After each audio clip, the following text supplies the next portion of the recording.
commencer pour le salut au drapeau du Québec et ensuite celui des Patriotes.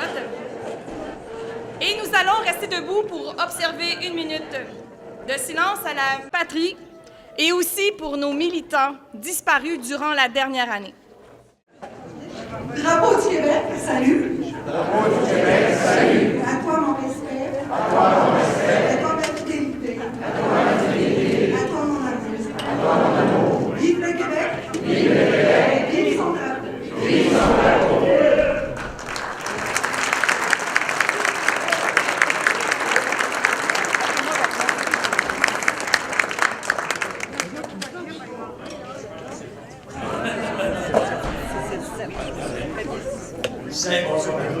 Salut au drapeau des Patriotes. Salut au drapeau des Patriotes. Drapeau patriote. Drapeau tricolore des Patriotes. Salut. À toi mon respect. Ma fidélité. Mon amour. Vive les Patriotes de Papineau. Vive la mémoire des femmes et des hommes de 1837-1838. Vive la République du Québec. Et vive le Québec.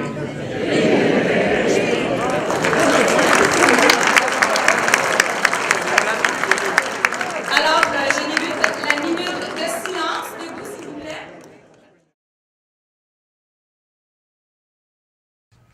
Je vous remercie. Alors, le souper du Rassemblement pour un pays souverain est de plus en plus populaire. Et nous sommes heureux de la présence de plusieurs personnalités avec nous. Alors, pour ce faire, je vous demanderai d'applaudir à la fin. Alors, je souligne la présence de la présidence d'honneur du souper gala des Patriotes, Mme Jemila Benhabib, de la première ministre du Québec, Pauline Marois, du chef du Parti québécois, M. Jean-François Lisée, de l'ancien chef du Bloc québécois, M. Gilles Duceppe. Alors, je vais poursuivre et j'ai livré les titres parce que j'ai vraiment 10 pages, parce que nous sommes beaucoup.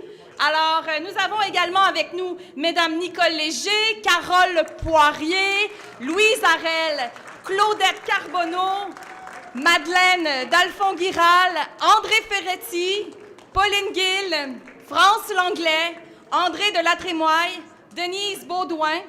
Nous avons aussi avec nous messieurs François Gendron, Sylvain Gaudreau, Gilbert Paquette, Osvaldo Nunez, Gilles Laporte, Michel Sarrabournais, Michel Blondin, Mario Beaulieu, Xavier Barsalou-Duval, Michel Boudria, Michel Lepage, Maxime Laporte, Nelson Ojeda, Jean-Martin Hossan, Richard Lehir, William Fayad, Antonio Flamand, Jocelyn Gagné, Jacques Boivin, Roger Trépanier, Jocelyn Jalette, Umberto Di Genova, Badiona Bazin et Pierre-Carl Pellado. Alors, j'en oublie certainement. Si c'est le cas, j'en suis vraiment, vraiment désolée.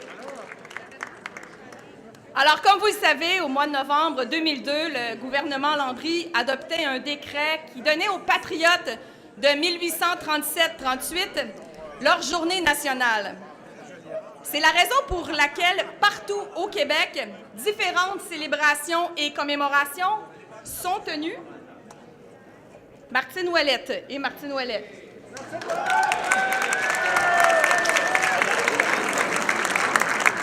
Alors, je reprends. C'est la raison pour laquelle, partout au Québec, différentes célébrations et commémorations sont tenues durant cette fin de semaine dédiée aux héros de notre histoire. Ces héros, dont 12 furent pendus par les autorités britanniques de l'époque, ne doivent pas sombrer dans l'oubli.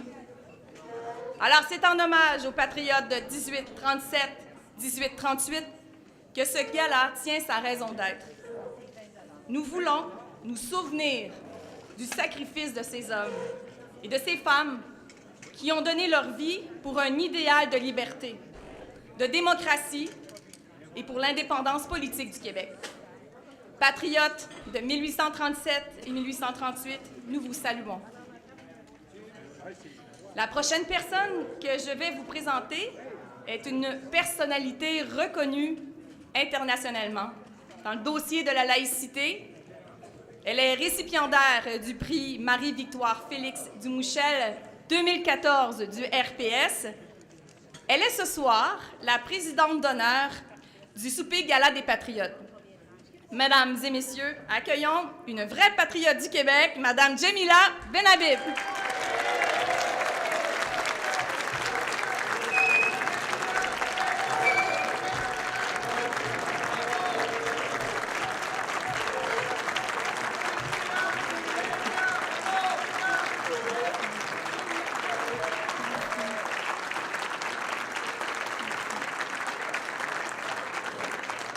Merci infiniment.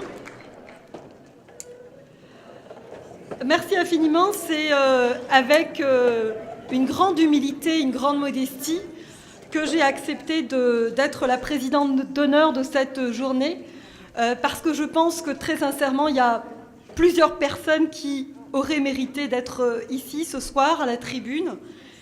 Mais n'empêche, je vais en profiter pour d'abord vous souhaiter la bienvenue, vous dire combien il est important d'évoquer cet événement, un événement majeur de notre histoire, parce qu'il dit beaucoup de nous, il dit beaucoup de notre rapport aussi à la liberté. Au fil des années, évidemment, beaucoup de personnes, beaucoup de figures ont porté cet idéal de liberté, parmi lesquels nos deux premiers ministres, Madame Pauline Marois, évidemment, et Monsieur Bernard Landry, qui devait être ici et qui n'est pas là, je pense, mais peut-être va-t-il arriver. L'évocation de ces deux personnes me fait penser d'abord à leur engagement. Madame Marois a su insuffler la solidarité au sein de notre État. Elle a su également porter une attention particulière à l'éducation. C'est elle qui a été à l'initiative de la déconfessionnalisation de notre système éducatif, mais elle a été aussi à l'œuvre vis-à-vis de l'émancipation des femmes et leur participation à notre vie politique. Merci, Madame Marois.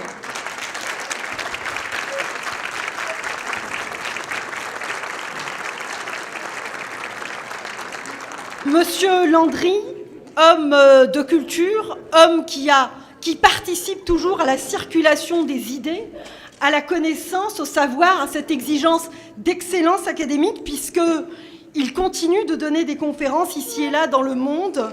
Il a aussi pensé notre économie. Ces deux-là, ces deux figures, c'est-à-dire Monsieur Landry et Madame Marois, ont porté les assises de notre État-nation depuis très longtemps. Des femmes, des hommes de grand talent, d'un grand dévouement se sont joints à eux pendant tout leur parcours politique. Ces figures, ces différentes figures, je vais en oublier certainement quelques-unes, ont marqué aussi notre vie politique. Je pense bien entendu à Nicole Léger, à François Gendron, à Jean-François Lisée, à Martine Ouellette, à Maxime Laporte, qui est président de la SSJB. Donc, tout cela, tous et chacun, à leur façon, sont des modèles d'engagement qui nous incitent à une plus grande abnégation vis-à-vis de notre idéal collectif. Que retenir de cette page majeure de notre histoire, celle des patriotes? D'abord, qu'il n'y a pas d'idée qui se démode. En effet, la liberté ne prend pas un ride. C'est un idéal qui, tant et aussi longtemps que des personnes s'y sacrifient, va toujours rester d'actualité. Ce qui me frappe le plus à l'évocation aussi des patriotes, c'est la modernité de leur projet. Pensons à la liberté de conscience, pensons à la liberté d'expression qu'ils évoquaient déjà, pensons aussi à la liberté de la presse auquel ils étaient attachés. C'est dire que le projet des patriotes était en soi un projet porteur d'une grande ouverture sur le monde avec des assises de la modernité. Eh bien, si cette histoire est très importante, comment se fait-il qu'elle soit si peu étudiée? Comment se fait-il qu'elle soit si peu partagée? Comment se fait-il qu'elle soit si peu évoquée? Peut-être que ceux qui souhaitent notre aliénation n'ont pas intérêt à trop souligner cet événement qui porte en lui l'idéal de liberté. Et peut-être aussi que toute domination politique commence par la domination culturelle. Et qui dit domination culturelle dit bien entendu effacement de l'histoire. Aujourd'hui, nous sommes réunis parce que plusieurs d'entre nous portent encore cet idéal des patriotes. Plusieurs des récipiendaires qui ont accepté de porter ce projet collectif aussi important, un projet de libération, d'émancipation, pour essayer d'offrir au Québec une place au sein du monde.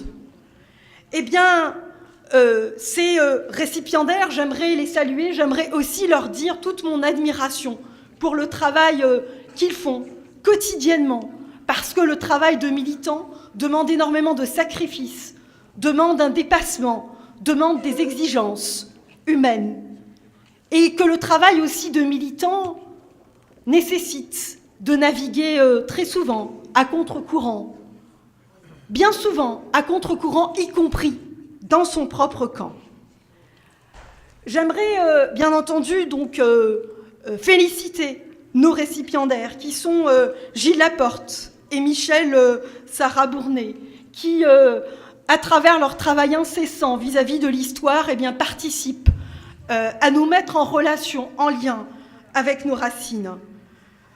Osvaldo Nunez, qui a fui le Chili voilà très longtemps, parce que traversé par une dictature militaire, sanguinaire, et le Québec lui a offert une terre d'hospitalité. Le Québec l'a accueilli comme nous avons accueilli de très nombreux concitoyennes et concitoyens venus d'ailleurs, et ils ont trouvé dans cette terre une terre de paix, d'ouverture et de démocratie.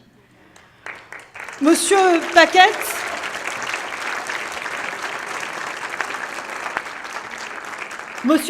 qui, on aurait pu penser, cela coulait douce, parce qu'il était à la retraite, disait-on.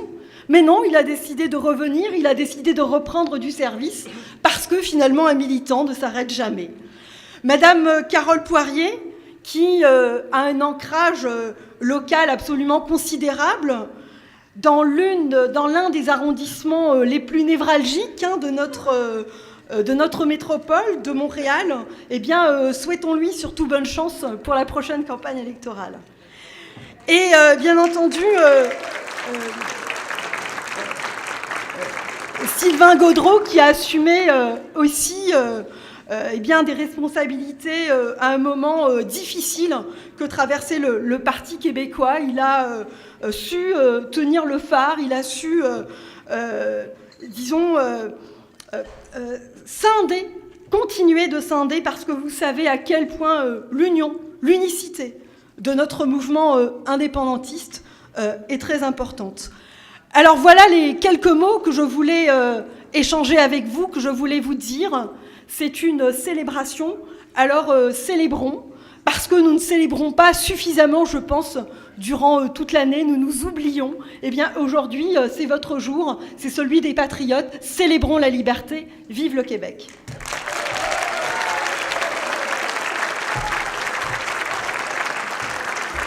Merci, Jamila. Je voudrais souligner la présence des députés Diane Lamarre et Stéphane Bergeron.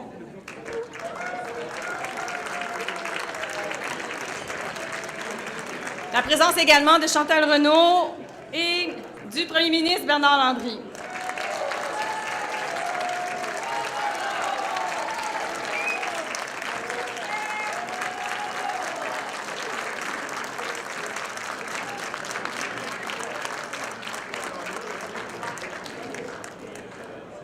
Alors maintenant, j'inviterai le président du Rassemblement pour un pays souverain, M. Benoît Roy, à vous dire quelques mots. Madame Marois, Monsieur Landry, Madame Ouellette, Madame Léger, Monsieur Gendron, chers parlementaires et anciens parlementaires, vous êtes nombreux, nombreuses, lauréates et lauréats, chers amis patriotes, bienvenue à cette 14e édition. Nous sommes très fiers et très heureux de vous accueillir à cette activité patriotique. C'est un moment important pour prendre le temps de dire merci à des personnalités qui ont bien mérité de la patrie. Aux patriotes d'hier et d'aujourd'hui, nous leur disons merci. Nous voulons souligner aussi, bien sûr, et Gilles Laporte m'en voudrait de ne pas le dire, que c'est le 180e anniversaire des événements de 1838. L'année dernière aussi, on avait dit ça pour 1837. Mais ce l'est encore cette année. Et l'année prochaine, nous allons répéter cette phrase-là aussi, en 1839 cette fois. Vous avez peut-être vu en fin de semaine, dans un journal nommé le Journal de Montréal, cet encart qui est absolument formidable.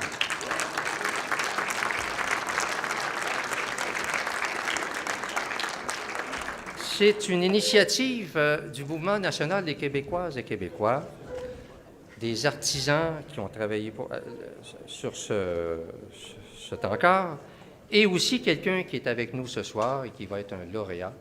Et j'ai nommé M. Gilles Laporte. M. Laporte, merci.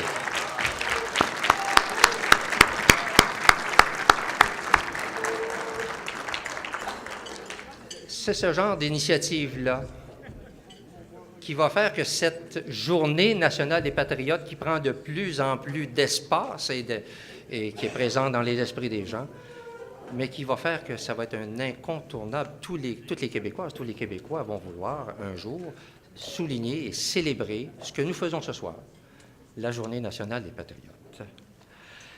Évidemment, une soirée comme celle que nous vivons a besoin d'une équipe. C'est l'équipe du Rassemblement pour un pays souverain.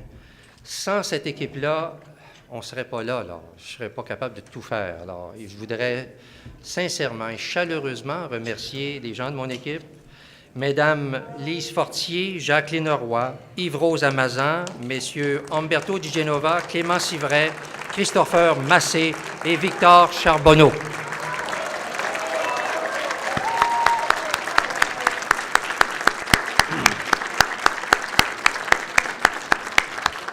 Et je profite aussi de l'occasion pour remercier tous les bénévoles dont on n'a pas cité le nom, mais je voudrais qu'on souligne le magnifique travail de Mme Marianne Alpin. Merci, Mme Alpin.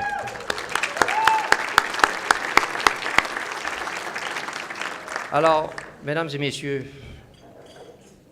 je vous souhaite la plus belle soirée des Patriotes. Merci.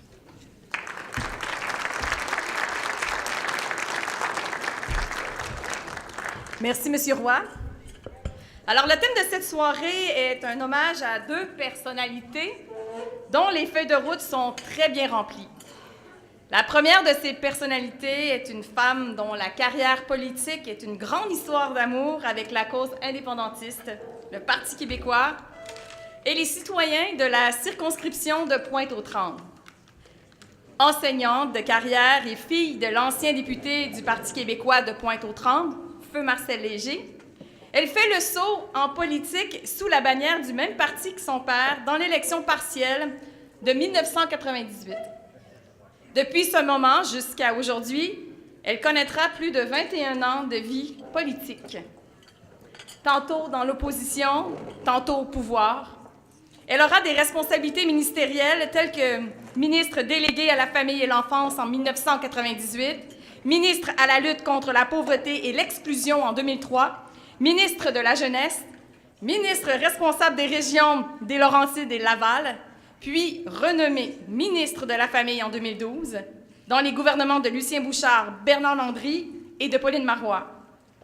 Elle créera avec celle-ci les Centres de la petite enfance du Québec au coût de 5 $, puis elle élaborera la politique familiale du Québec, dont l'assurance parentale. Elle créera avec ses collègues Jean Rochon et Linda Goupil la loi contre la pauvreté au Québec et réalisera également la première déclaration nationale de l'action bénévole. Elle fera également adopter la politique de reconnaissance de l'action communautaire du Québec, une vie parlementaire remarquable et un parcours de militante unique pour celle qui quittera la vie politique en octobre prochain. Mesdames et messieurs, accueillons la députée de Pointe-aux-Trembles et récipiendaire du prix Marie-Victoire Félix Dumouchel 2011, Madame Nicole Léger.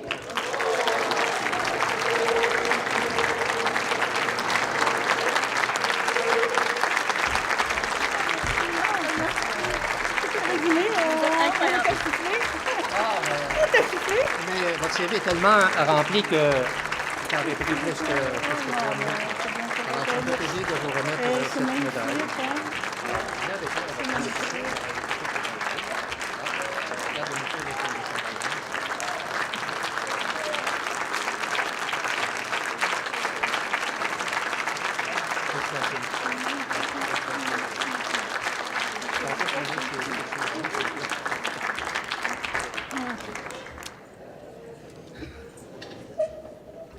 Un bref mot.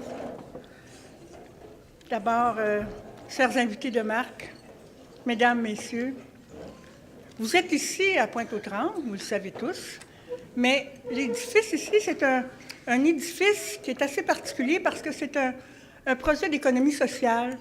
Et ce projet d'économie sociale s'est fait avec un groupe qui s'appelle la Corporation Mainbourg, qui ont fait une salle communautaire comme celle-ci, un centre à la petite enfance, des logements pour aînés et des ressources intermédiaires avec les santé-services sociaux qui sont bien ajustés. Et je veux me dire merci à 2 femmes extraordinaires qui m'ont soutenue dans ce projet-là, Mme Pauline Marois et Mme Louise Arel.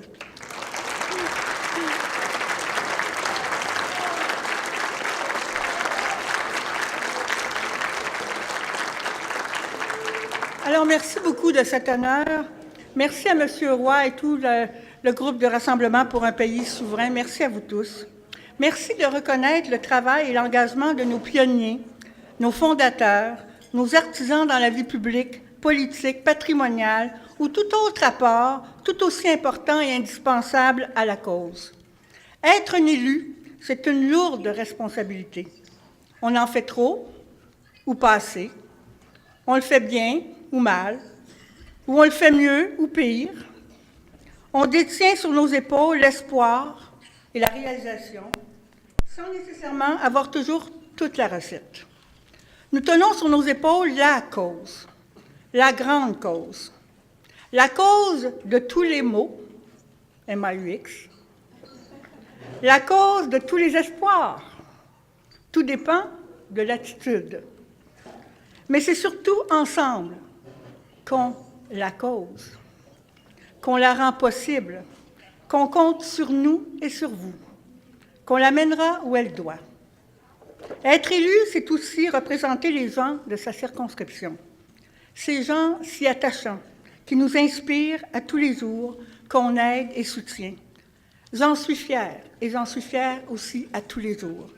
Chaque fois, depuis le premier jour de décembre 1996, où j'ai été élue, voilà 22 ans, je me lève au Salon Bleu, à l'Assemblée nationale du Québec, avec respect, dignité, engagement pour les plus de 45 000 personnes que je représente.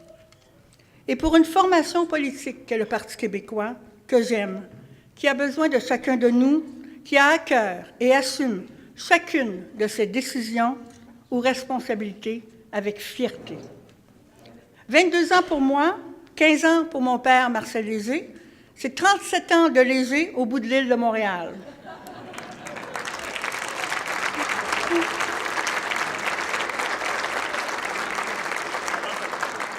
On a gardé ce bastion souverainiste le mieux qu'on pouvait. Jean-Martin Hossan, qui prend la relève, dit avoir de lourds souliers à chausser. Jean-Martin? Je n'ai aucun doute, Jean-Martin, je n'ai aucun doute de tes capacités à aimer ces gens, à promouvoir la cause et à bâtir avec eux et nous tous. Longue route à toi et à Pointe-aux-Trembles et le pays. Alors à vous tous, merci beaucoup de cette reconnaissance et voulons plutôt que ce ne soit pas une longue route, oui pour Jean-Martin, mais surtout une courte route pour la liberté de notre pays. Merci beaucoup à vous tous.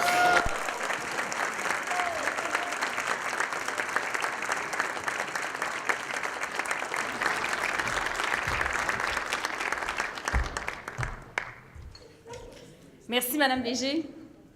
Le Rassemblement pour un pays souverain voulait souligner la carrière exemplaire d'une autre personnalité qui quittera la vie politique en octobre prochain. Cette personne est née à Val-Paradis, en Abitibi, le 3 novembre 1944. Avec le brevet A de l'École normale d'Amos et d'un diplôme en pédagogie de l'Université Laval, il embrassa la carrière d'enseignant à la cité étudiante Paulino de la Sarre. Membre fondateur et secrétaire du syndicat des travailleurs de l'enseignement du Nord-Ouest québécois, il fut aussi conseiller municipal du canton de la Sarre. Le goût de l'engagement pour le Québec était né. Dès l'élection de 1976, il se fait élire sous la bannière du Parti québécois et il est réélu sans interruption jusqu'à maintenant. Il a connu 11 rendez-vous électoraux, tous victorieux, ce qui fait de lui, après plus de 41 années de vie politique, le doyen de l'Assemblée nationale.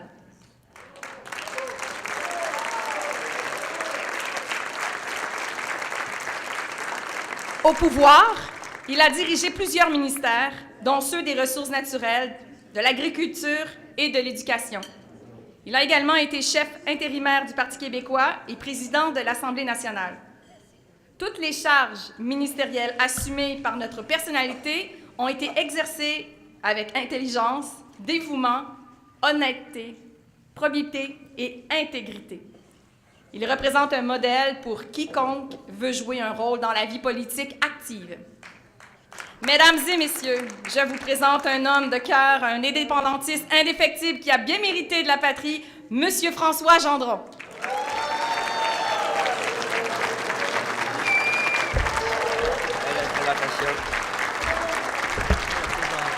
Merci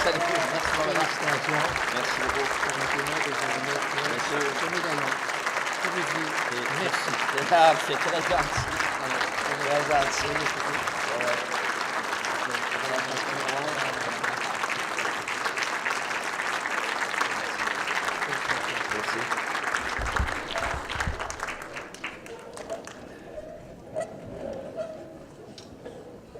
Alors, chers vous tous et toutes, merci d'une façon extraordinaire de cet accueil, de cette délicatesse, reconnaissance.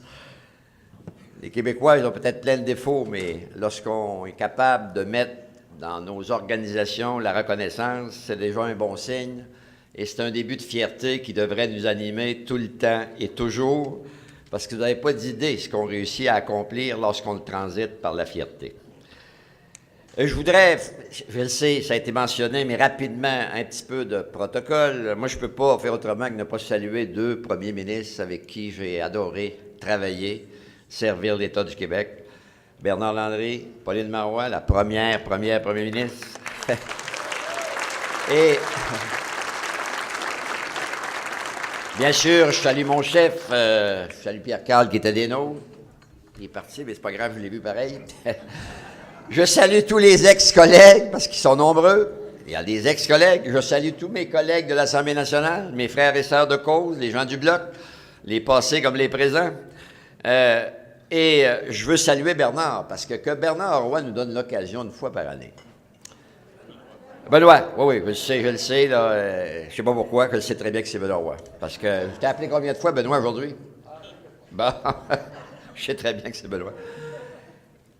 De nous donner l'occasion de tous ces gens qui ont posé leur pierre pour ce que Bernard Landry et d'autres nous avaient dignement enseigné, la patrie avant le parti, le militantisme, ça devrait jamais, jamais nous lâcher. Qui que nous soyons, dans une vie, on a le droit, je crois, de reviser les paramètres de nos priorités. Mais on n'a jamais le droit d'abandonner nos convictions. Il faut garder nos convictions.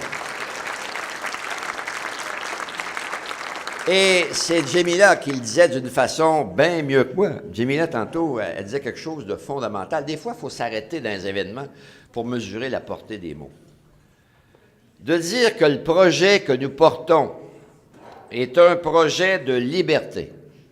Un projet, moi je le dis de même chez moi, vous n'êtes pas obligé de me copier ou me singer, d'adulté. C'est un projet de modernité et d'adulté. C'est un projet de liberté, de vouloir, quand on est une nation, il serait fondamental que nous vibrions à la réalité de ce que nous sommes. Et continuer à travailler fort.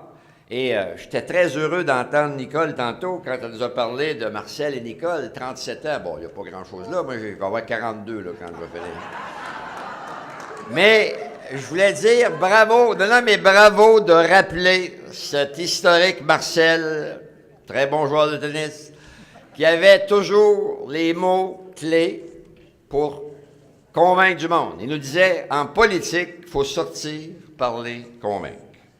C'est toujours d'actualité, les amis. Et on est nombreux ici. Le problème, c'est qu'on est trop souvent entre nous. Le problème, c'est qu'on ne relève pas le défi qui devrait être nôtre encore tous les jours. Moi, je me rappelle, il n'était pas question de jouer au hockey ou au basket ou ailleurs si après la partie, on n'avait pas un 15-20 minutes de politique, de discussion politique sur l'importance de ce que nous portons.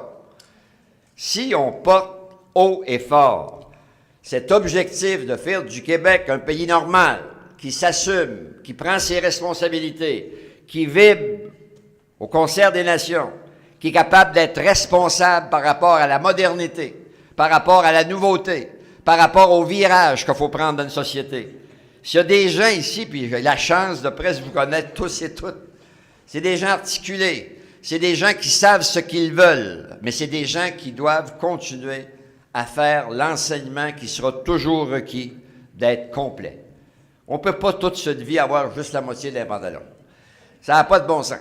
Donc, il faut absolument se remettre au travail, oui, s'occuper davantage des jeunes, mais ce que nous portons, arrêtons de croire que c'est un phénomène générationnel passé. C'est présent à mort. Devenir adulte, responsable de soi-même pour s'assumer pleinement et faire les choix qui nous incombent dans la modernité, c'est le défi qu'on doit relever. Et on est capable. Puis là, il y en a quelques autres qui vont vous donner de meilleurs arguments que les miens. Mais comme j'ai dit qu'on ne peut pas toujours prendre énormément de temps entre nous pour marcher la même affaire, c'est suffisant. C'est suffisant. Je félicite tous ceux qui vont être décorés. C'est clair que ça fait plaisir d'entendre ce que j'ai entendu. Ça me fait énormément plaisir parce que, est-ce que je suis fier de ma carrière professionnelle? La réponse, c'est oui. Est-ce que je serais plus fier si le Québec devenait un pays normal? Oui. Merci. Bonsoir.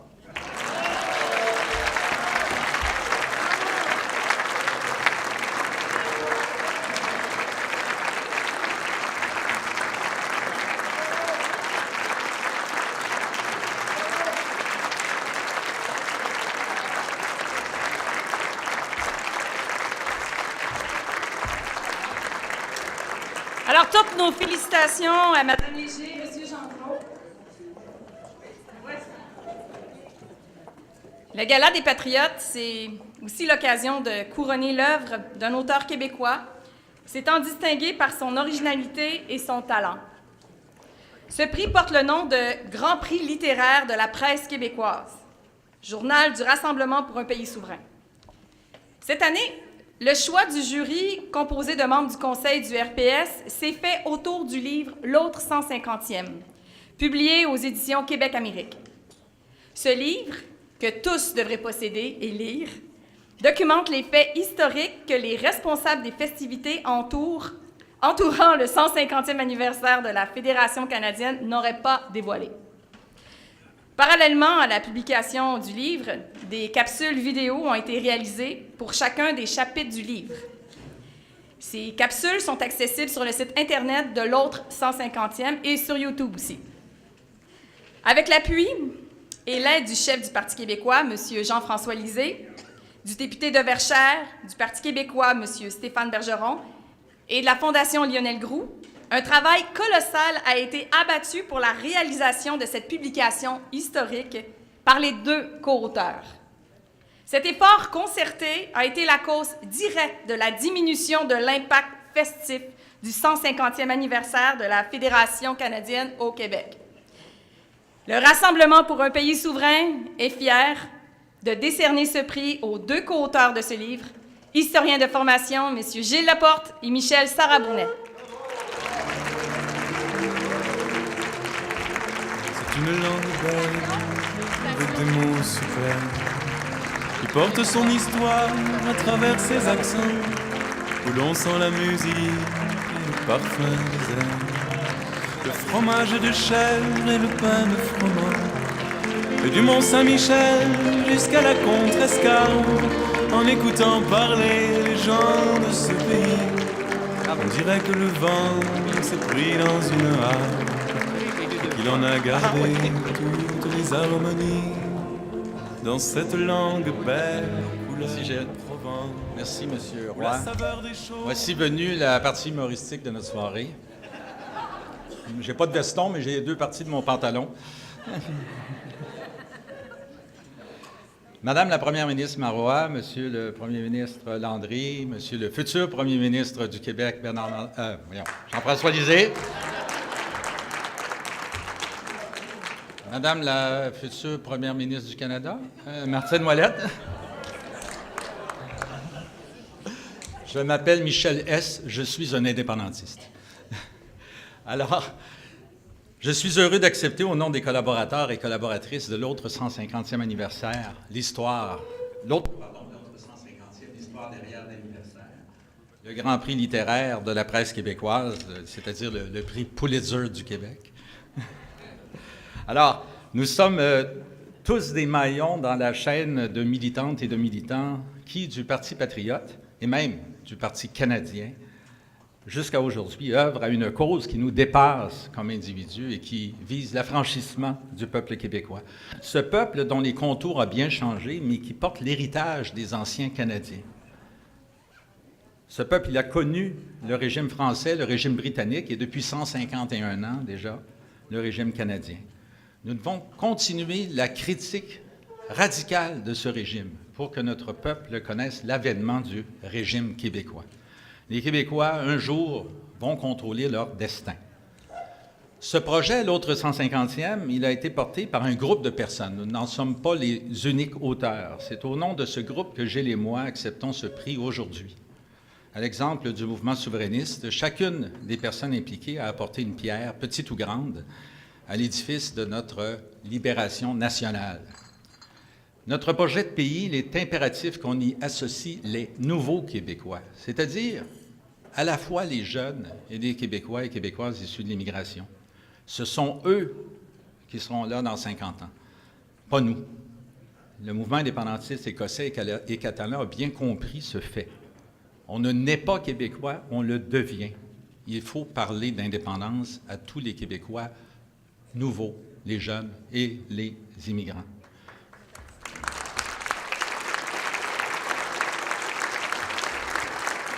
Qu'on soit arrivé au Québec à la naissance ou après, l'identité nationale est quelque chose que l'on apprend. Or, trop de nouveaux Québécois, jeunes ou immigrants, sont socialisés dans l'identité canadienne. Ils en viennent à intérioriser l'idée que le Canada est le plus beau pays au monde. Eh bien, ils oublient que le Québec est aussi le plus beau pays du monde. En d'autres termes, c'est tellement beau le Canada qu'il en faudrait 2. On se chicanera après pour savoir lequel est le plus meilleur. À l'heure où la pédagogie de la souveraineté s'est émoussée, en 1995, tous connaissaient les enjeux de la question nationale. Il nous faut rebâtir la conscience politique et nationale de nos compatriotes. Pour l'équipe de l'autre 150e, il s'agissait en premier lieu de rebâtir la conscience historique, celle du régime canadien, sous l'angle d'un nationalisme politique, bien plus qu'identitaire. Nous tenons pour acquis que c'est à partir de la compréhension du caractère oppressif de ce régime que se construit la conscience nationale. Je ne peux nommer tout le monde, mais je veux exprimer ma reconnaissance à Éric Bédard, qui n'est pas là ce soir, et à Jean-François Lisée de nous avoir associés à ce projet, à Stéphane Bergeron de l'avoir supervisé, et évidemment à Gilles d'avoir porté avec moi la réalisation du livre, qui est finalement un produit dérivé d'une entreprise beaucoup plus vaste, qui a commencé par des éphémérides publiés dans Facebook. Et aussi, évidemment, au jury d'avoir reconnu notre contribution, celle de toute l'équipe, à cette œuvre collective et commune. Vive les patriotes, vive le Rassemblement pour un pays souverain et vive le... Merci.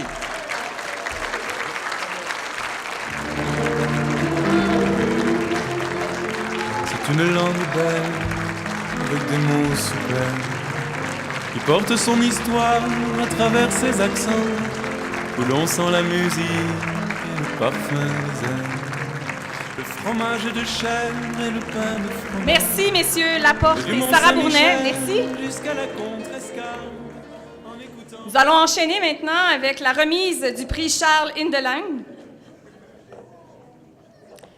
Le Rassemblement pour un pays souverain a institué en 2016 un nouveau prix voulant honorer une personnalité québécoise venue de l'extérieur du Québec, qui a su, par ses actes et son engagement patriotique envers le Québec, se distinguer par sa grande contribution à l'avancement de la cause souverainiste. Ce prix se nomme Charles Hindelang. Pour nous dire tout le bien qu'il pense du récipiendaire de ce prix, j'invite un grand patriote.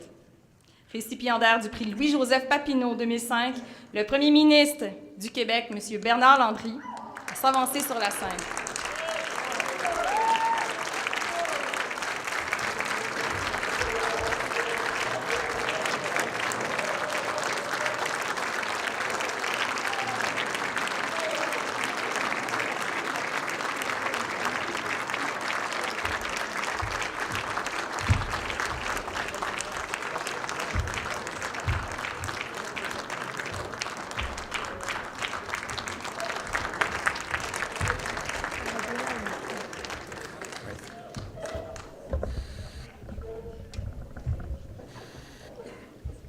Chers patriotes et compatriotes, ces deux mots sont très intéressants.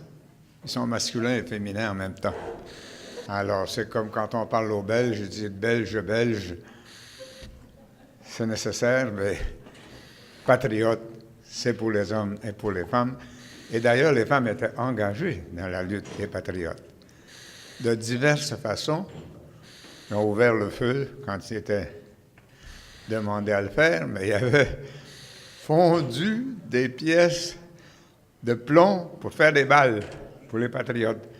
Les femmes étaient déjà engagées dans ce combat. Et une des belles réussites du Québec, auxquelles plusieurs personnes ici présentes ont pratiqué d'une façon remarquable, en particulier Pauline Marois et d'autres députés, où le Québec est devenu pratiquement exemplaire. Hein? Les femmes ont eu le droit de vote au Québec avant les femmes de la République française.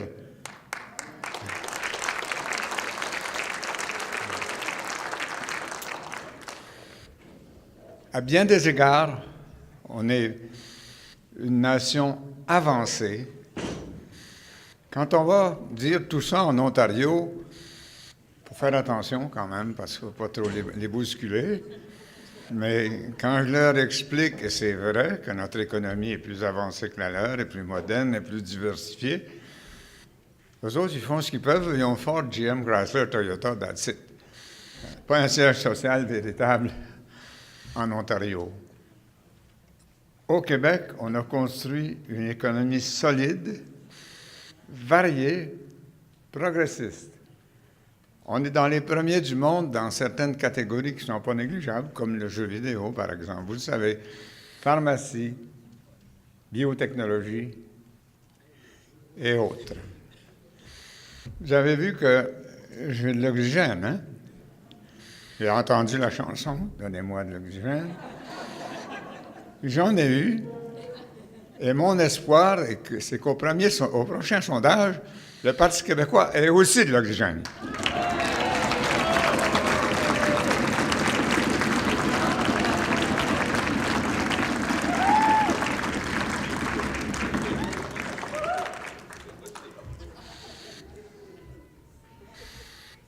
Généralement, quand je viens à cette rencontre traditionnelle organisée par notre ami Benoît,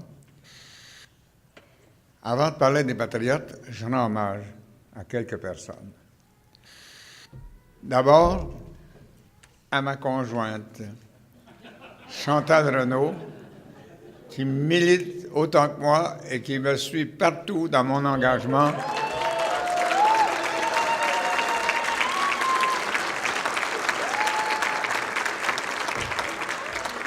Ce n'est pas un petit contrat. Vous comprenez bien qu'on a commencé notre journée de bonheur ce matin avec des patriotes. Et c'est ça qui est extrêmement réconfortant. C'est une vertu citoyenne remarquable. Homère, un des plus grands philosophes de la base philosophique du monde, disait « Rien n'est plus doux que l'amour de la patrie ». C'est ça le fond des choses. L'économie, c'est important. Toutes les autres activités gouvernementales sont importantes, mais notre engagement, c'est l'amour de la patrie et ça ne touche pas que des valeurs matérielles. Quand je vais en Ontario, faut que je fasse attention quand même. Il y a des petites phrases qui les blessent beaucoup. Dans le genre, les bilingues sont plus intelligents que les autres. C'est éprouvé par les psychiatres. Un certain nombre de petites phrases, puis je leur dis que notre économie a dépassé la leur, et la phrase assassine, pour terminer, c'est « En plus, avez-vous Céline Dion? » Ça règle le problème. Bon, alors je veux saluer. D'abord, je fais toujours une exception. Avant de parler de patriotes, je parle de mon épouse et du soutien qu'elle me donne d'une façon fantastique. Elle a même fêté l'indépendance du Québec, suivant des circonstances. Elle a vécu à Paris pendant longtemps. Elle était là un soir de référendum. Avec le décalage horaire, les résultats qui ont sorti, c'est les Acadiens des îles de la Madeleine. Elle était sûre qu'on avait gagné. Ça, c'est l'indépendance. C'est malheureusement, plus on est allé vers l'ouest, moi, c'était bon. Mais c'était pas la dernière fois. C'est vrai que 2 fois, c'est déjà beaucoup. Mais pour Terre-Neuve, c'était pas mal plus que ça. Il n'est pas question d'arrêter. Je me souviendrai toute ma vie que le jour du 2e référendum, on habitait à Outremont à l'époque. J'ai descendu les marches, l'escalier du devant de la maison. J'avais mes enfants qui m'attendaient en bas. Puis on dit, « Papa, on n'arrêtera pas. » Et j'ai compris, et je n'arrête pas. Et quand je regarde plusieurs d'entre vous, vous n'arrêtez pas non plus. C'est ça qui est porteur d'espoir.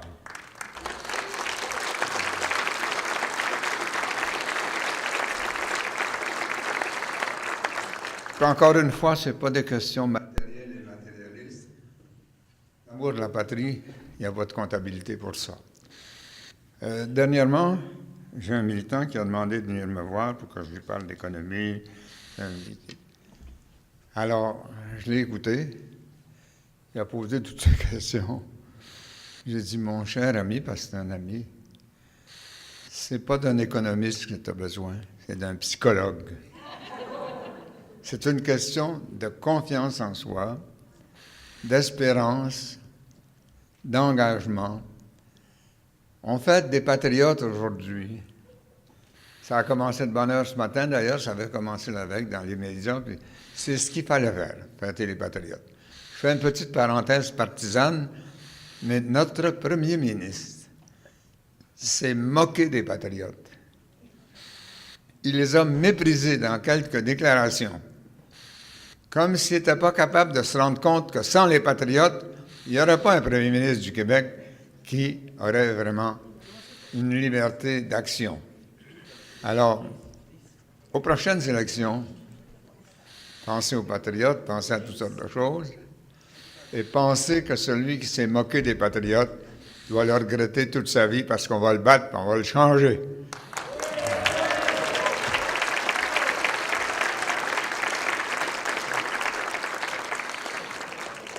Bon, je veux aussi m'acquitter d'une mission qui me fait grand plaisir et qui m'émeut. C'est mes hommages à Osvaldo Nuyez et à Zaida, son épouse. Mi hermano, mi hermana. Osvaldo est arrivé au Québec d'un pays qui a eu des choix assez difficiles à faire. C'était un proche de Salvatore Allende. Et puis, il a épousé notre cause. Ça a pris 2 semaines à peu près, Osvaldo, je ne suis pas sûr, mais... Ça s'est fait vite. Il a épousé notre cause. Son cœur est assez grand, et celui de Zaida aussi, pour avoir à l'intérieur et le Québec et le Chili. Et puis, il s'est battu, il a été député, il le fait encore. C'est vraiment formidable. Quand on parle du Québec, il ne faut jamais parler d'une race. Le Québec n'est pas une race, c'est une nation qui a été...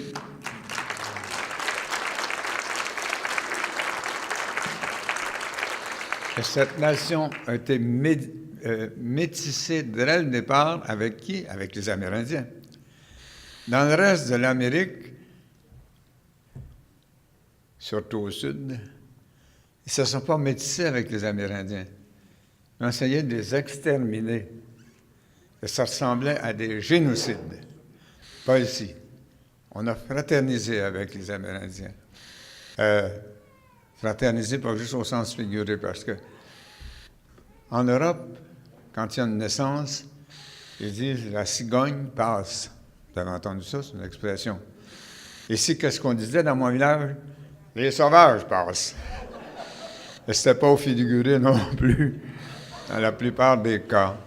Alors, ça a créé une nation multiethnique, ouverte, et qui continue à l'être. Il y a des querelles assez peu élégantes actuellement, mais il faut toujours marteler que la nation québécoise est une nation qui a été ouverte depuis sa fondation et qu'il est encore. Vous savez qu'il y a plus de descendants québécois aux États-Unis qu'il y en a au Québec. Parce qu'on était trahis par nos colonisateurs britanniques, et ce n'est pas la seule fois, c'est pas pour rien qu'on les appelle perfides Albion. Quand les États-Unis se sont modernisés et ont tourné le dos au racisme, les Britanniques ont pris la cause et le soutien des racistes. Et c'est les Yankees qui ont gagné, ce n'était pas le baseball. C'est le Nord qui a gagné et qui a modernisé les États-Unis. Et comme nous avions été chargés du poids des erreurs de nos colonisateurs, on a payé un peu pour ça. Ils nous ont fermé le libre-échange, il n'y a rien qu'ils n'ont pas fait. Et on a perdu la moitié de notre population. Il y a plus de descendants de Québécois aux États-Unis actuellement qu'au Québec. S'il n'y avait pas eu cette saloperie d'erreurs britanniques de perfide Albion, comme d'habitude, on aurait eu en même temps Céline et Madonna. Mais oui. Alors, on n'a pas toujours été chanceux, mais on s'est battu. Au plan économique en particulier, l'évêque m'a condamné à ça, puis avec choix d'ailleurs, je m'en suis occupé toute ma vie. Au plan économique, nos succès sont difficiles à croire dans bien des pays où j'en parle. Faut que je cite mes chiffres et mes sources. D'abord, c'est choquant pour un colonisateur de voir qu'il a été dépassé par son colonisé. C'est pour ça qu'en Ontario, j'en parle de diverses façons. Je fais attention. Mais ça, on peut être fier de ça. La question de l'indépendance n'est pas d'abord une question économique. Si c'était économique, ça s'est déjà fait. Et comme c'est économique, ça nous fait un devoir supplémentaire de le faire.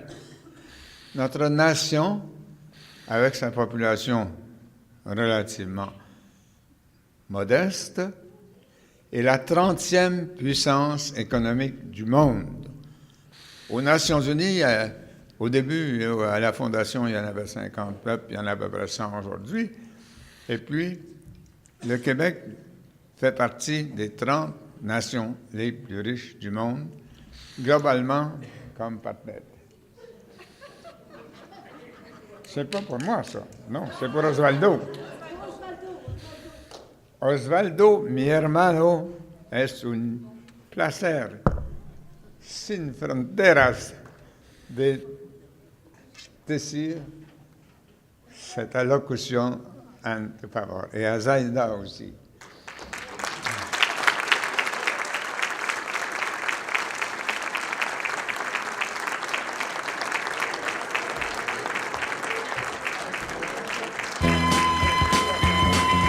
Viens, un nouveau jour va se lever et son soleil brillera pour la majorité qui s'éveille comme un enfant devenu grand avec le temps.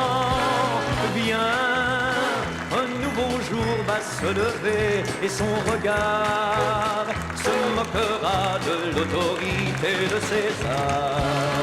Car les enfants défilent grands, quand vient le temps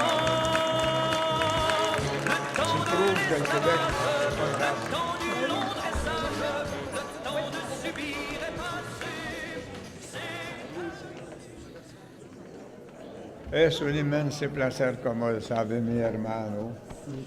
Et je vais vous dire que j'ai eu le plaisir et le bonheur, une belle chance de ma vie, de rencontrer Osvaldo dans les premières heures de son arrivée au Québec.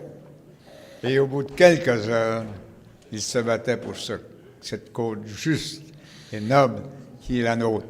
C'est un bras droit de Salvatore Allende, c'est un militant de l'indépendance du Québec.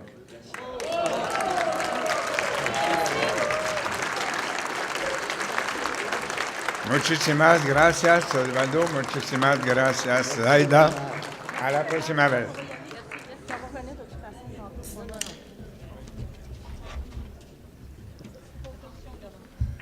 Cher Bernard Landry, Madame Magua, chers amis,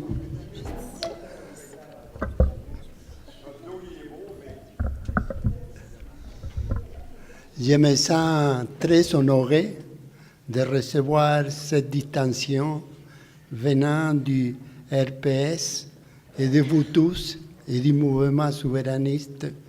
Et je tiens en premier lieu à remercier mon ami, mon frère Bernard Landry, que j'ai rencontré à quelques jours de mon arrivée au Québec. C'est lui qui m'a appris à connaître le Québec, à aimer le Québec.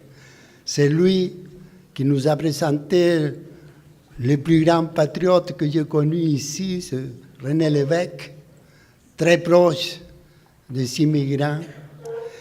Et je voudrais dédier cette reconnaissance à mon épouse Zaida, ma compagne depuis 52 ans.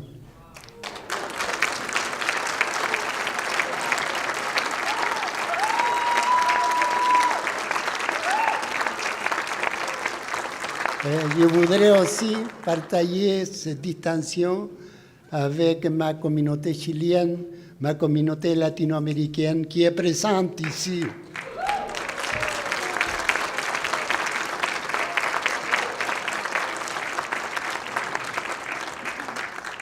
Je vis, je milite et je travaille ici depuis 44 ans.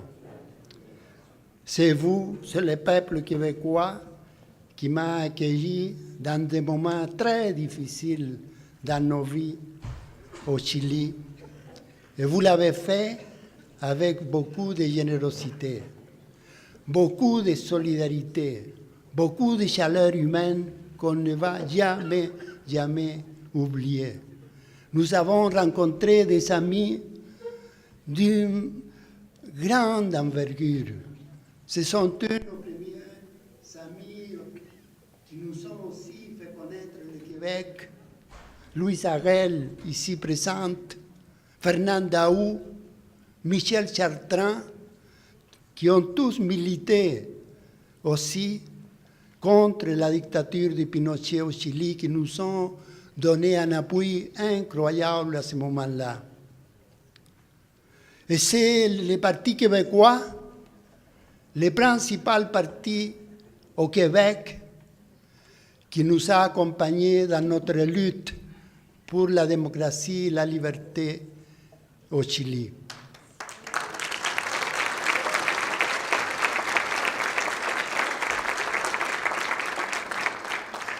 J'ai appuyé le gouvernement Lévesque. Je n'ai pas pu voter, je n'avais pas le droit. Mais je me suis retrouvé avec un parti social-démocrate qui a adopté la meilleure législation sociale pour les travailleurs à cette époque. J'en étais très fier. En 1993, j'ai été invité par des souverainistes, dont Bernard Landry, M. Bouchard, à poser ma candidature dans un comté très difficile, Bourassa, et j'ai gagné.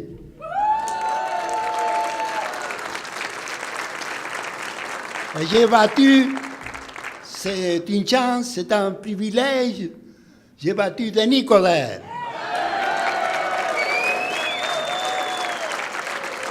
Qui n'a jamais accepté sa défaite.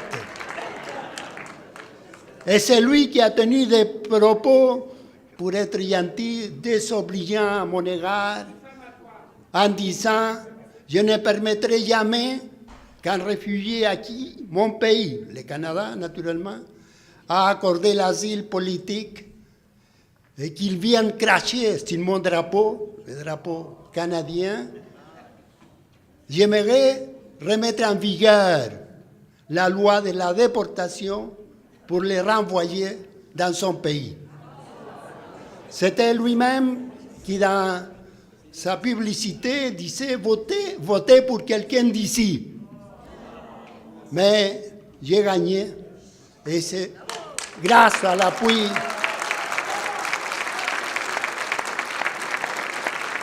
du Parti québécois, du Bloc québécois. Je tiens à saluer ici notre ami Gilles Duceppe, qui a été un copain, il a travaillé avec ma femme à la CSN. Nous avons milité ensemble pour le travail formidable qu'il a fait, je le félicite. Mais à Ottawa, ce n'était pas facile d'être souverainiste, et surtout pour quelqu'un comme moi, d'immigré. Et un jour, j'ai posé des questions, j'ai critiqué la politique d'immigration, parce que j'étais le porte-parole de l'opposition officielle en matière d'immigration. J'ai critiqué la politique d'immigration libérale, et un ministre senior du gouvernement, Doug Young, du Nouveau-Brunswick, a crié, m'a menacé, m'a invité à retourner dans mon pays si je n'étais pas reconnaissant du Canada pour l'asile que le pays m'avait accordé. Et les libéraux, Jean Chrétien, l'ont appuyé. Mais tous les mouvements souverainistes, j'en suis très ému, nous a appuyés, même des gens de bonne foi. Ils ont dit, Osvaldo, comme tous les autres députés, a le droit de s'exprimer. Et je profite de faire un petit commentaire. Mon ami Michel Sarah-Bournet parlait des communautés culturelles. Et je vous dis enfin qu'il faut redoubler les efforts. Il n'y aura pas d'indépendance du Québec sans l'appui significatif d'un nombre élevé d'immigrants.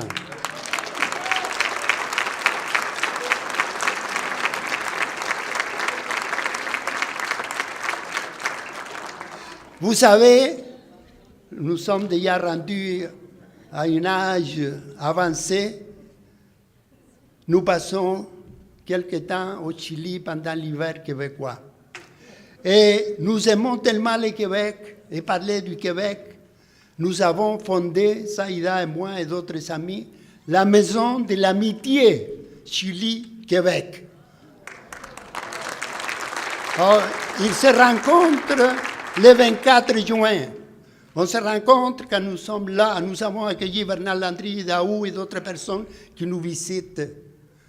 Oh, je vous dis, enfin, il faut encore faire un peu plus d'efforts au niveau des relations internationales. La cause du Québec n'est pas encore assez connue à l'étranger. La cause des Écossais et surtout des Catalans est très connue et populaire en Amérique latine.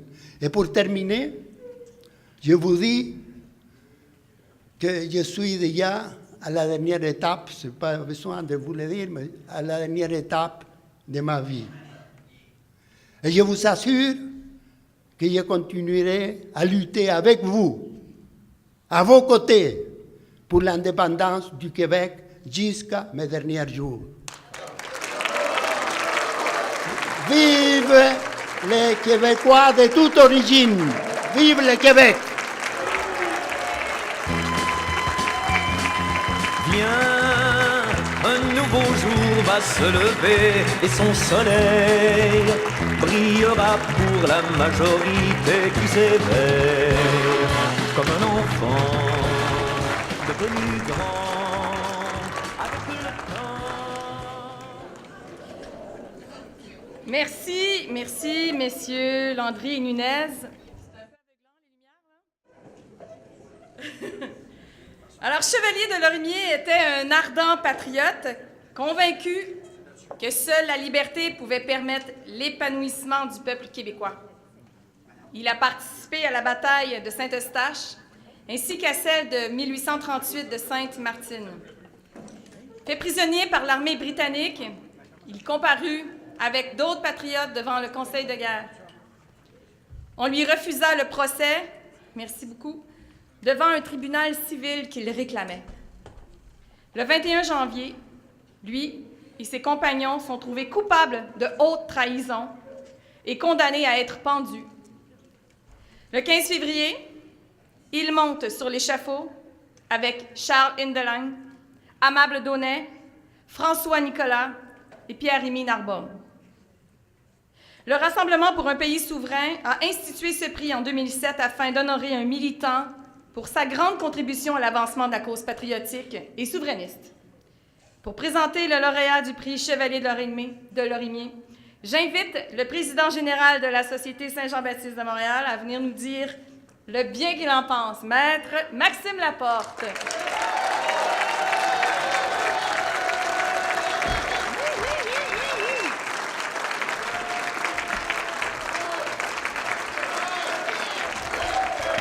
Merci. C'est l'honneur. C'est pas moi qui reçois le prix, là. Alors, c'est vrai que c'est aveuglant, hein? Mais je sais pas si c'est vous qui, par vos lumières, m'aveuglez. Non, vous êtes beau. Vous êtes magnifique. Bon, écoutez, on va s'habituer. Alors, Monsieur le Premier ministre, Madame la Première ministre, Monsieur le chef de l'opposition officielle, Madame la chef du Bloc québécois, Monsieur l'ancien chef du Bloc québécois, Madame la députée de Pointe-aux-Trembles, chers parlementaires, chers anciens parlementaires, distingués invités, chers amis. Chers compatriotes. Alors, c'est un honneur pour moi d'honorer ce soir un homme plus qu'honorable. Un militant extraordinaire, un universitaire respecté, un homme politique remarquable, et j'ai nommé Gilbert Paquette.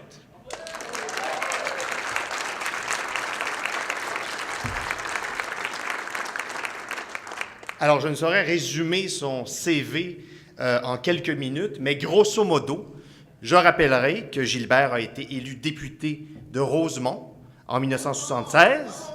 Oui, il y a des gens de Rosemont dans la salle! Réélu en 1981. Il a été membre du groupe parlementaire sur la loi 101 avec Camille Lorrain. Il aura joué un grand rôle dans la préparation du référendum de 1980. Il va devenir plus tard ministre de la Science et de la Technologie au sein du gouvernement Lévesque, auteur, bien sûr, de nombreuses publications scientifiques, directeur de nombreux collectifs, Auteur de nombreux essais et pas les moindres, son travail prolifique est apprécié de tous. Je me souviens par ailleurs que lors du Beau Risque, c'est un fait historique, Gilbert a pris une décision courageuse aux côtés de M. Jacques Parizeau, démissionner de la démission, pour reprendre ses termes. Et depuis, tel a été, je crois, le sens de son engagement citoyen. Ne jamais plier, ne jamais reculer face aux obstacles qui immanquablement se posent à nous. Et je dirais que dans la forêt des indépendantistes, Gilbert, c'est un chêne, grand, solide et bien enraciné, un chêne qui a toujours su résister aux intempéries, aux vents violents et parfois même dominants qu'on a connus. Et c'est pourquoi il n'a jamais cessé de se battre pour l'avancement de notre cause. D'abord au plan des idées, que ce soit comme président des intellectuels pour la souveraineté ou comme responsable des États généraux sur la souveraineté.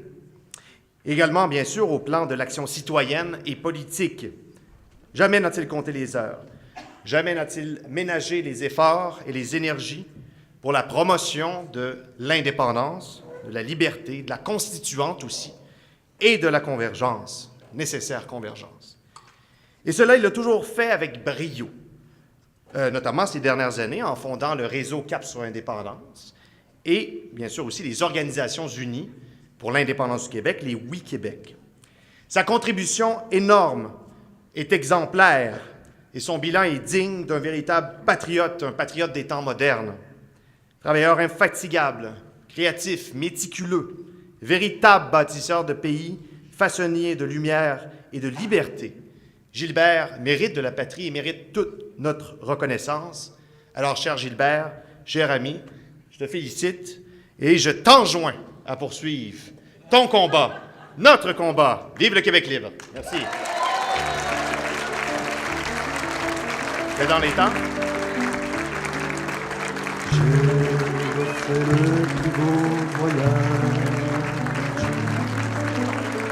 de mon enfance à aujourd'hui. Sans un adieu, sans un bagage, sans un regret, nostalgie. J'ai revu les appartenances, les grands cloisons de la vie. Et c'est de tout. Alors, bonsoir tout le monde. Merci de cet accueil. Maxime a tellement bien fait ça que je crois que je vais lui remettre mon prix en guise de relais à la nouvelle génération. Il est bien capable de l'assumer, il l'a prouvé. Monsieur le Premier ministre Bernard Landry, Madame la Première ministre Pauline Marois, ancien collègue aussi, Monsieur le chef du Parti québécois et député de Rosemont, Madame la chef du Bloc québécois, avec qui j'ai le plaisir de travailler ces temps-ci, Monsieur, Mesdames les députés, chers amis, curieusement, je suis né sur la rue Papineau et j'ai fait mes études primaires sur la rue Delormier. Belle coïncidence. Je ne sais pas si cela me destinait à ces 50 ans de militance pour l'indépendance que j'assume aujourd'hui, mais toujours est-il que ce prix que me décerne le Rassemblement pour un pays souverain et son président Benoît Roy, je les en remercie, m'honore grandement en m'attribuant le prix Chevalier Delormier 2018. Ce grand patriote a combattu jusqu'à y laisser sa vie pour la démocratie et la liberté de notre peuple. En cette période difficile pour nous, indépendantistes, nous pouvons nous inspirer de son engagement total, de sa vision clairvoyante, de sa détermination persistante pour réengager notre combat sur de nouvelles bases. Les militants indépendantistes travaillent beaucoup, leurs porte-parole aussi, mais l'option fait du surplace depuis le référendum de 1995. Je ne pouvais pas ne pas vous parler de cela. Cela devrait nous convaincre de la nécessité de remettre le cap sur l'indépendance, de remettre en question certaines idées, faisant office de dogme parfois dans les partis et les mouvements indépendantistes. D'abord, pouvons-nous nous affranchir d'une certaine servilité à l'égard de l'opinion publique, largement fabriquée par les médias, qui nous fait trop souvent remiser l'indépendance au placard, même si nous croyons fermement? Un retour dans le passé récent nous indique pourtant un autre cadre stratégique qui est possible. Je vous invite à revoir l'entrevue du 18 janvier 1988 que j'ai mis sur ma page Facebook, où Simon Durivage interview un Jacques Parizeau qui pose sa candidature comme chef du Parti québécois. Durivage commence en disant qu'il n'y avait qu'un seul député à la conférence de presse de Parizeau, Gérald Godin. Il affirme aussi que de toute façon, la question est close dans l'opinion publique. Depuis le référendum de 80, c'est réglé. Pourquoi Parizeau peut-il bien vouloir faire exécuter un autre virage à 180 degrés au Parti québécois à l'égard de l'affirmation nationale, pourtant largement appuyée, dit-il, par le parti à son congrès précédent? La réponse de Parizeau est intéressante. Il répond: il y a 7-8 commentateurs au Québec qui font l'opinion publique et de temps à autre, un sondage vient confirmer leur opinion.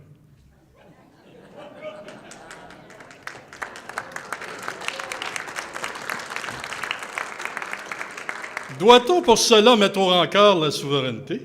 Un appui de 40 ou 38 %, c'est une sacrée bonne base de départ. Parizeau se propose donc de faire une campagne permanente pour l'indépendance, avant, pendant et après la prochaine élection. Ce qu'il fera à l'élection de 1989, puis à celle de 1994, où il obtiendra le mandat de tenir un deuxième référendum. Lors de ce référendum de 1995, tout comme lors du référendum écossais de 2014, ce qui est frappant, c'est la progression de l'appui à l'indépendance. Dans les deux cas, l'appui populaire à l'indépendance a progressé de plus de 10 % au cours de la campagne référendaire. Et à près de 50 % dans notre cas. Ce qui veut dire que plus on en parle, plus on l'appuie. Plus on l'appuie, plus on en parle. Plus on en parle, plus on l'appuie. C'est exactement ce que René Lévesque évoquait souvent, la saucisse à graines. C'était le commercial du temps. Eh bien, on n'a pas fait ça, malheureusement. On n'a pas fait ça. Après 1995, les commentateurs et l'opinion publique ont décidé de considérer 1995 comme une grande défaite, et semble-t-il, nous aussi, parce que nous nous sommes limités depuis à gouverner la province, ce qui n'est pas inutile quand on regarde comment elle est gouvernée maintenant. Mais nous avons laissé accréditer cette idée, tout comme celle plus récente, qu'un référendum sur l'indépendance était hors d'ordre. Chaque élection québécoise depuis 1995 a porté sur autre chose qu'un mandat de réaliser l'indépendance. Aujourd'hui, l'opinion publique ne peut que voir l'indépendance comme un handicap, puisque les partis indépendantistes se comportent comme s'ils avaient l'impression que c'en est un. Et nous en subissons tous les contre-coups dans l'opinion publique, dans les sondages, notamment par les divisions qui se manifestent entre nous, de façon parfois inacceptable, dans les médias. Le ciment indépendantiste s'est peu à peu effrité, ce qui explique, pour beaucoup, les difficultés actuelles des partis indépendantistes, tant à Québec qu'à Ottawa. À Ottawa, l'affirmation nationale se nomme « Défense des intérêts du Québec ». Bien sûr qu'il faut faire cette défense des intérêts du Québec. Et tous les indépendantistes à Ottawa l'ont fait magnifiquement pendant des années. Il faut la faire tant que nous ne sommes pas un pays. Mais il faut la faire pour obtenir un appui croissant à l'indépendance. Parmi les idées à promouvoir de façon persistante, il y en a certaines identifiées par les États généraux sur la souveraineté et le rassemblement Destination qui a suivi en 2014.